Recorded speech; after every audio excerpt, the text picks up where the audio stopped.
Hi there, Malcolm here with my 233rd Booktube video, and today we're bringing you the third in my series of Why I Read Science Fiction, this time looking at Bob Shaw. Bob Shaw hailed from Northern Ireland and wrote a plethora of short stories and novels spanning 1954 to 1995. He won 2 Hugo Awards, one for his short story Light of Other Days, and for his novel The Ragged Astronauts, ironically of which I've read neither. I need to fix that one. My dad had a reasonable selection of his works, which I read while I was growing up, and so quickly became a fast fan of his. None of his novels are overly long, but are full of likeable characters, interesting scenarios, and some real whoa revelations as you go through the stories. He's also an author who is woefully under-mentioned, but I do consider him up there with many of the other masters of science fiction. I haven't read everything he's done, but what I have read has for the most part really impressed me, and I just want to share my appreciation and the rationale why I read science fiction, because we get books like this. So his first ever novel was Night Walk, and probably the one I've reread the most of his work. And this is a story of a man who is arrested and blinded by his arresting officer and sent to a prison planet, where in the workshop he designs a device that is able to intercept signals from the eyeball through the reception centres of the brain and those around him, and so is able to see, but only what other people can see. And he wears them on his face like a pair of spectacles, and he's able to tune between the various life forms around him, so he gets a better point of view. And of course, if the creature only sees in black and white, or the person is colourblind, then in that case he will be sharing the viewpoint that they have. And needless to say, using this ability, he's able to escape and go on a larger adventure of just trying to survive, as well as discovering a much more important development regarding his invention and the way that it can affect humanity going forwards. Absolutely brilliant debut novel. I really can't recommend this one enough. I have done an individual video on this one with my wife after I read it to her, so I'll leave a link to that down below, so please do go check that one out. Next up is The Two Timers. This is one I found in the charity shop. It wasn't his best, but if you've ever seen The Sixth Day with Arnold Schwarzenegger, it's a similar sort of concept. Man gets home to find he's already there. There's a conspiracy going on regarding cloning. I remember enjoying it, but I don't remember a huge amount of it. I just thought, while reading it, this is very much influenced The Sixth Day, as well as other stories of that type. But still, worth reading. As well as Palace of Eternity, I've not read. Shadow of Heaven, 1 Million Tomorrows, Ground Zero Man, Other Days, Other Eyes, Tomorrow Lies in Ambush. The Orbitsville trilogy, I have read 2 of them. I've read Orbitsville and Orbitsville Departure, the first 2. And basically humanity discovers a Dyson sphere. This is an artificial construct around a star. Now you've heard of ring worlds, like with Halo or Larry Niven's Ring World, but this is a complete shell all the way around the star, providing an insane quantity of land mass in which to live. And the 2 books basically cover humanity's migration to Orbitsville and the various Earth conglomerates trying to bring humanity back again, because without anybody living on Earth, they can't exist. They're going to lose out on money and control. There's also Orbitsville Judgment, which I didn't know existed, written in 1990, which I'll need to get a hold of to finish off that trilogy. It's pretty good. Again, not his best work, but certainly some really interesting ideas, and it definitely doesn't go in the way you expect it to. A Wreath of Stars, that's 1976. This was amazing. It transpires that Earth is in orbit around the Sun, not surprisingly there, but in the same plane of existence, we are orbiting along with a different planet that's on a slightly different plane of reality, and one of the 2 planets has been knocked slightly out of alignment. I think it's the other one, and suddenly people on Earth start seeing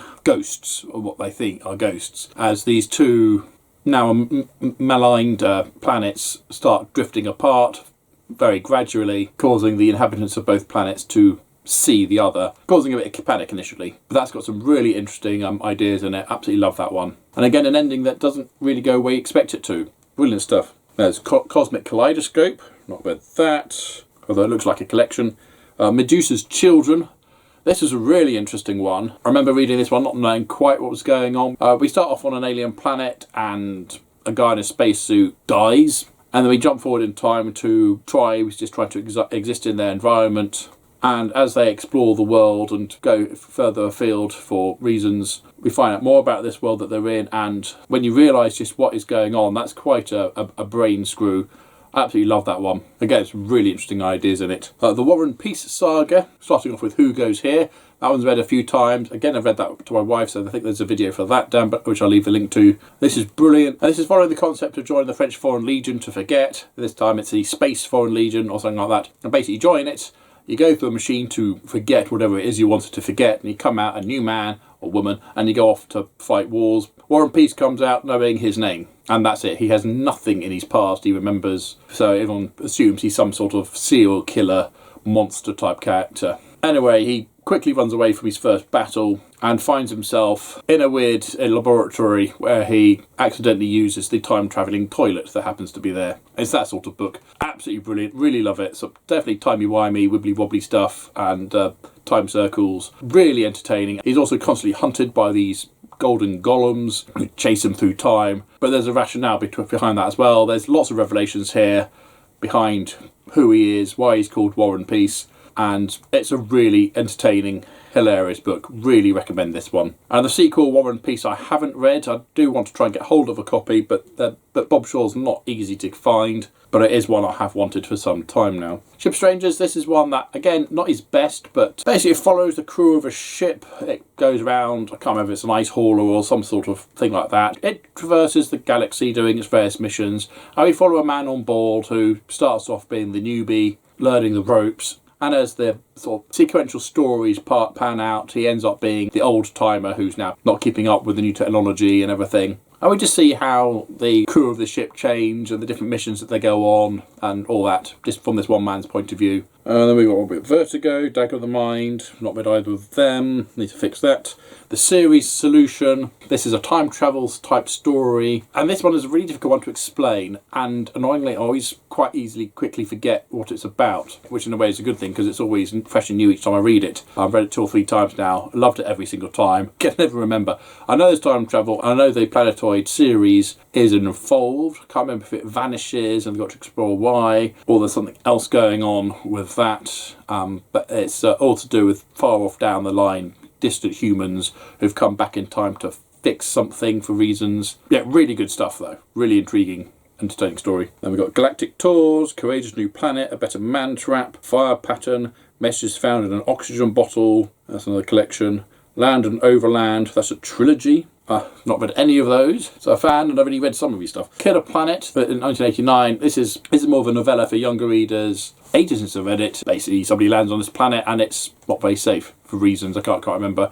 Short but entertaining, I remember. Do need to reread that one actually. Dark Knight in Toyland and Overload, which is the last one he did, as well as a bunch of short stories, none of which I think I've read.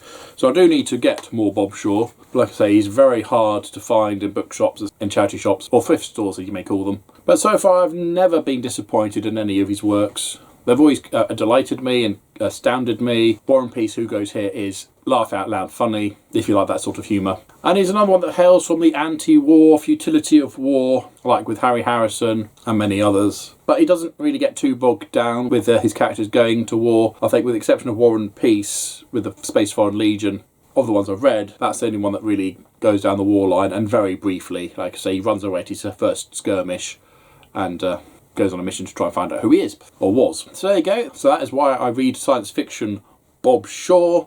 I'll leave a link to the first 2 videos I did in this series, 1 for Harry Harrison and 2 for Alistair Reynolds.